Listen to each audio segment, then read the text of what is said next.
She made sure that I had within me what I needed to stand on my own. She was preparing me the whole time. I just didn't see it at that particular moment. Hey, ladies, welcome to The Woman Behind the Wallet with Prea, the podcast for ambitious women ready to stop managing money and start building wealth from the inside out. I'm your host, Prea. Now, you worked hard for everything you have, and yet there's this quiet feeling that you're capable of so much more. You're right, and this show is for you. You ready? Let's go. Hey, ladies, we have talked about trauma, what it does to our finances, and we also talked about healing that trauma.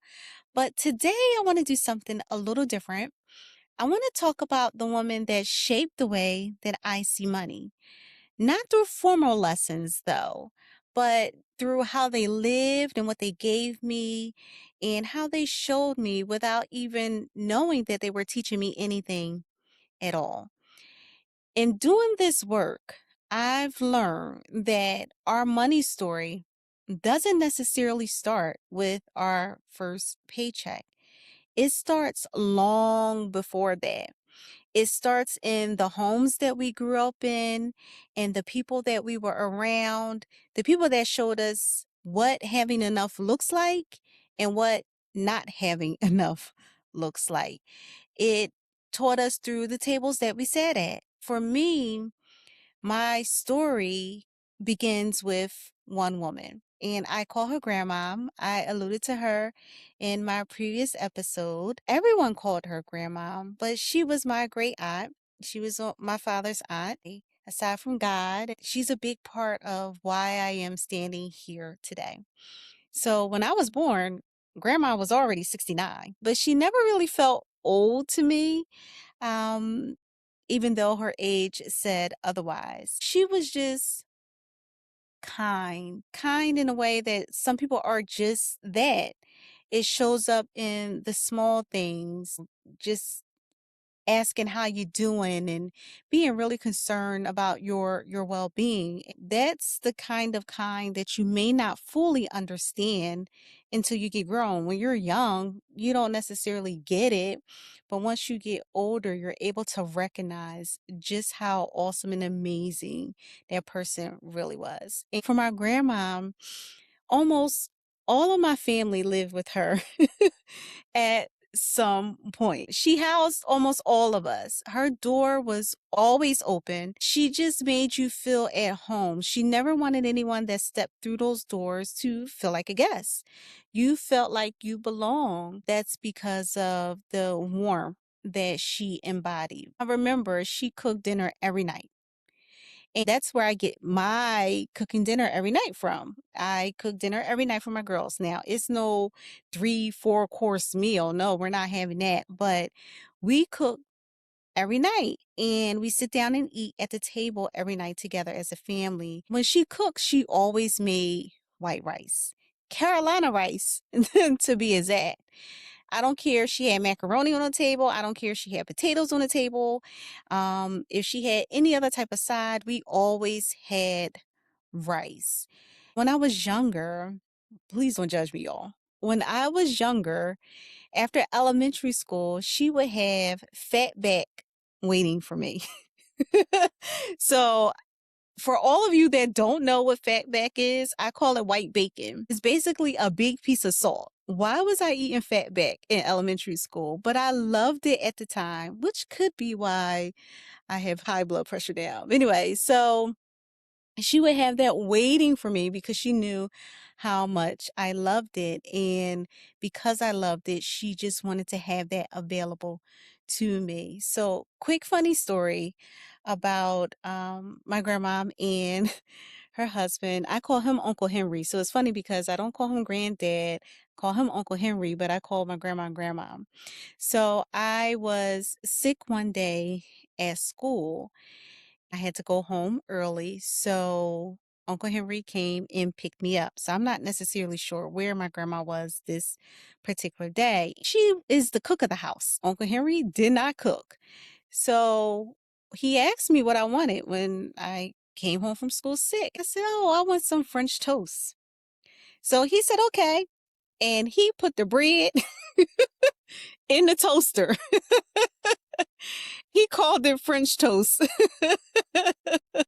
And I laughed so hard at the time. I was probably a little upset too, because I'm like, what is this? I really wanted French toast.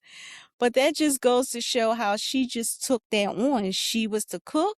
She just took care of everyone, and he had no idea right from left what to do in the kitchen because she just did everything. So she basically held the household together that even, trying to make a quick meal doesn't really work without her. She also went to church faithfully. She did not wear pants. She grew up in a time where women wore skirts. So she would have on her slip, she would have on her skirt, she would have on her undershirt. It's so funny how many layers my grandma would wear. The one thing that my grandma could do, and she could do well, was fuss. She was really good at fussing. And I was not spared from the fussing. One of the things that she used to fuss about was me cleaning up. She felt like I didn't clean up enough. As a teenager, you're going to do the bare minimum in the house. You want to be with your friends, you want to talk on the phone, you do not want to clean no bathroom, you do not want to wash no dishes. So she fussed with me, but that fussing came from a place of love. And when I tell you the habits that she ingrained in me during my teenage years, they are still with me to this day. So she had a couple of sayings that she would say all the time. One of the sayings was, "This too shall pass." I was like, "Oh, grandma, whatever." Didn't really understand it at the time. The next one was, "The Lord's willing." If the Lord's willing, I just be like, "Grandma," right? Just roll my eyes. If the Lord's willing. And the last one that she was saying, this is the one that I really identify with, especially in this season of my life, is whatever situation I find myself in, Lord, just please give me peace. And so those three sayings, again, growing up, you don't think that much about them. It's just something that old people say. Like that's an old person saying. But they run through my head now because they're now philosophies of life. So when I have conversations about money mindset, when I say this too shall pass, this hard season that you in is temporary. You can absolutely overcome it, right? It's not a permanent situation. When I say, I want to be at peace, who doesn't want peace? I know I want peace. I hope you all want peace and not chaos because you're not going to thrive in chaos. But you could absolutely choose peace. Peace is not something that arrives when your circumstances changes, right? It's a decision that you can make now. You can decide to be at peace while still actively trying to change your circumstance. So I just want to put that out there. So she was teaching me that through her words before I even realized it. When I moved into my first apartment because I wanted to spread my wings, I thought I was being grown. I was not grown, y'all, but I thought I was being grown. She bought my first dining room set. When I was about 10 or 11, I bought her a little necklace that said number one grandmom. She wore that until she passed every single day. Like she kept that chain on. When I think about her, I am starting to tear up a little bit because she is my favorite, absolute favorite person in the world. Again, she loved me fiercely. So when I had my first daughter, I was in her house. When I had my second daughter, I was still in her house. She never made me feel like I was a burden. So I'll give you one story when she really came through for me. When I found out my bank account was garnished, I was in the supermarket buying groceries. So I have a cart full of groceries. I'm in the checkout line. So I go to swipe my card, my debit card is declined. Now I know I got paid. That's one thing. I know that paycheck hit. I know how much that paycheck's supposed to be. If it's a penny, two, three off, I'm wondering why. So I knew I got paid that day. It wasn't going through. It was too late for me to call the bank or anything because it was at night. I left the cart at customer service and I said, I'll be back. So I left the market and I went to her house and I said, Grandma, my card isn't going through. I'm trying to buy groceries. And she gave me her card to use. Not only that, she gave me a credit card that I could use. So imagine being in your 20s, your grandmom is in her 80s, and you're in the middle of financial crisis. She hands you a card and say, use this, but make sure you pay it every month. I was really, really grateful that she had that level of trust, that she was willing to allow me to use that card to make it through. She wasn't necessarily worried about herself because, again, she was in her 80s and she had more than enough. And the one caveat I should say is that she also had insurance on that card. So she knew that if anything were to happen to her, that that balance would be forgiven. So when I moved out of her house, this is one of our things. When I moved out, she would call me when she couldn't figure out how to work the remote. And I wonder if I'm going to be that way with my girls when I get older and if they're going to pick up. My girls may not pick up, but I would answer the phone and she'd be like, Prea, can you help me get the TV back on? I don't know what I'm doing wrong. And I would just walk her through over the phone how to get the TV working again. We talked every day, and that was kind of our way of checking in. And so when she passed, my youngest daughter was 1 years old and my grandma was 95. 95, y'all. So I had her for a really long time, not long enough because I still miss her. I still miss her 7 Up cakes. If only I could get a 7 Up cake. She was able to meet all of my girls. So I was really blessed in that department that she was able to meet my girls, and I'm really happy for that. So when she passed, or right before she passed, she was in the hospital for maybe about a week or so. The night before she passed, I was the last person to visit her. So that particular day, I forced myself to go see her. It was really, really late.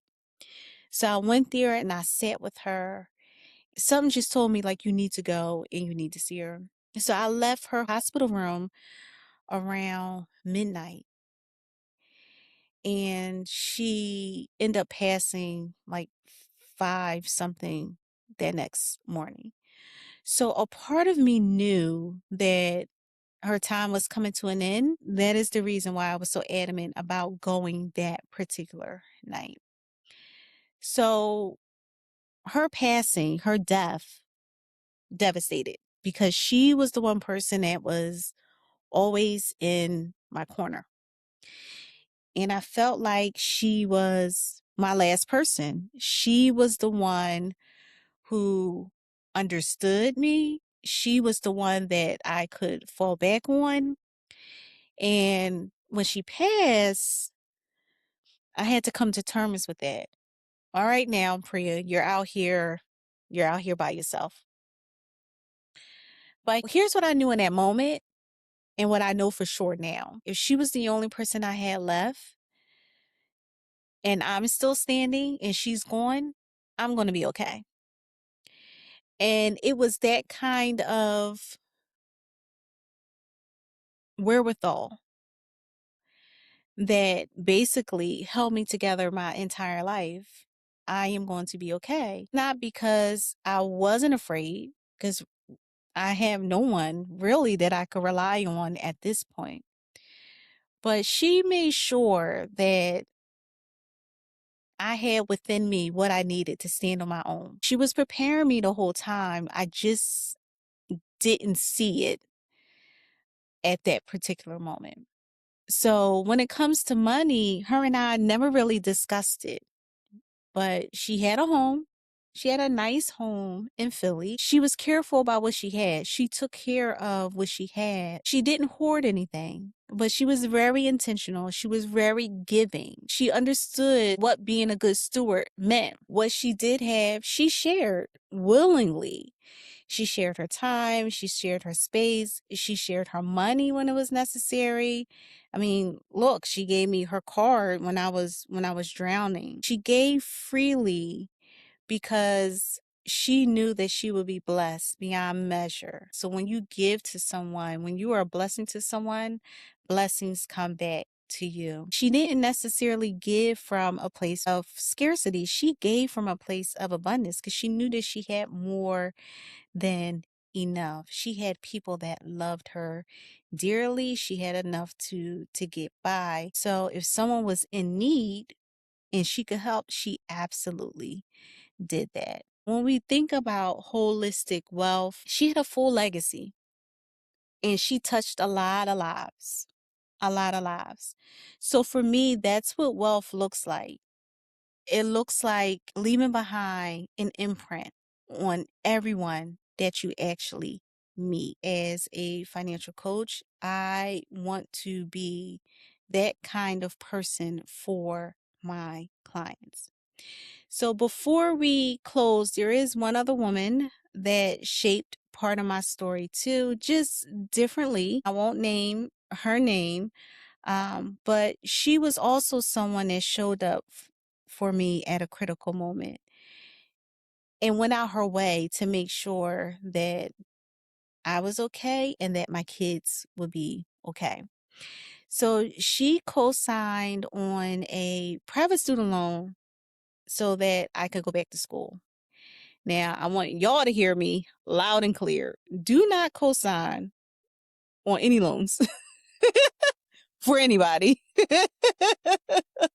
But thank God she co-signed on my private student loan so I could go back to school. That meant a great deal for me because she didn't have to do that, but she wanted to see me win. That was an investment in my future. The one thing that stays with me about this particular lady is what actually happened to her. So she was a hard worker. She worked her whole life.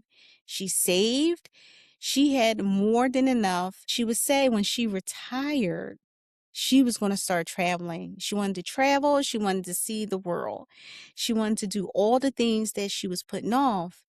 And shortly after she retired, her health changed in a way where it wasn't necessarily impossible, but it made it harder. So she really couldn't go that far. And if she did, she had to make sure certain precautions were in place. And all that saving that she did, all that waiting, all those plans that she wanted to do, the places that she wanted to see, she basically had to close the door because she was sick. So whenever I take a trip or whenever I think about booking a flight, I always think of her because I'm not waiting now. What I will say, I travel, but I also travel responsibly. Okay. So I'm not going to sit here and say, especially as a financial coach, to blow your savings on vacation. That's not what we're doing. We're not doing that.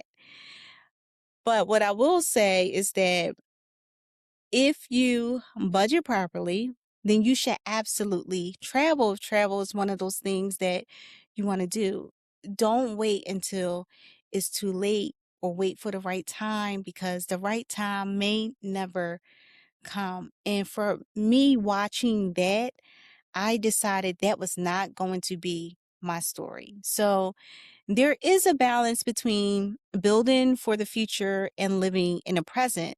So between saving and spending, you have to find that balance because we just don't want to work, work, work, work, work and have no fun.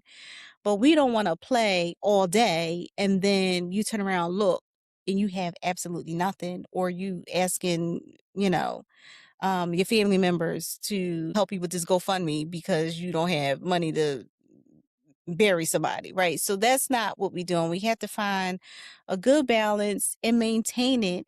And the one thing about creating spending plans and budgets is that you adjust it as your life changes because life doesn't stay the same. You may be married today, you may not be married tomorrow, or you may have one kid today, and when you blink, you got four. So you have to be able to make adjustments as things changes. So these two women taught me a lot about how they lived and how they gave, not necessarily again through formal lessons, but through what I saw and what I watched.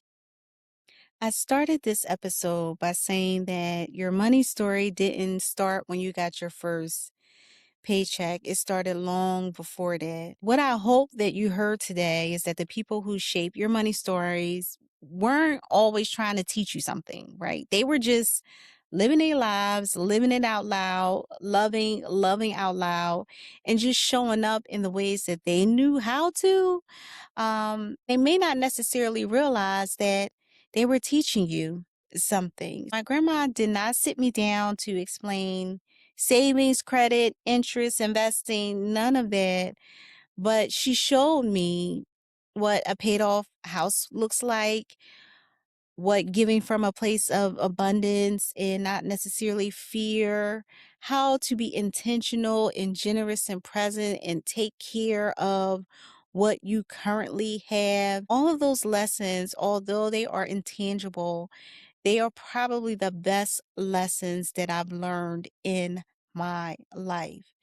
As we come to a close, I want you to think about the women in your life, the ones who came before you, the ones that are still here, and just ask yourself, what did they teach you about money?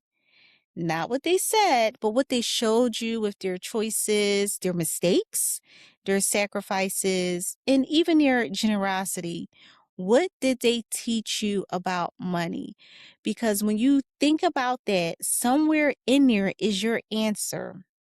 It's the answer to the piece of your money story that you may not even looked at, discovered, or figured out just yet. Figuring out that piece is where the real work begins. So if you're ready to do that work and you don't want to do it alone, I am here for you. The link to book your breakthrough session is in the show notes, and we start exactly where you are. We will begin building your foundation. So let's make it a good one. That's a wrap. Thanks for checking into The Woman Behind the Wallet with Prea Epps. If this message hit home, go ahead and hit that subscribe button. And while you're at it, leave a review. It'll help more women find the show. And remember, when she changes, everything changes. The woman behind the wallet is waiting. Go meet her. I'm Prea Epps, and I'll see you next episode.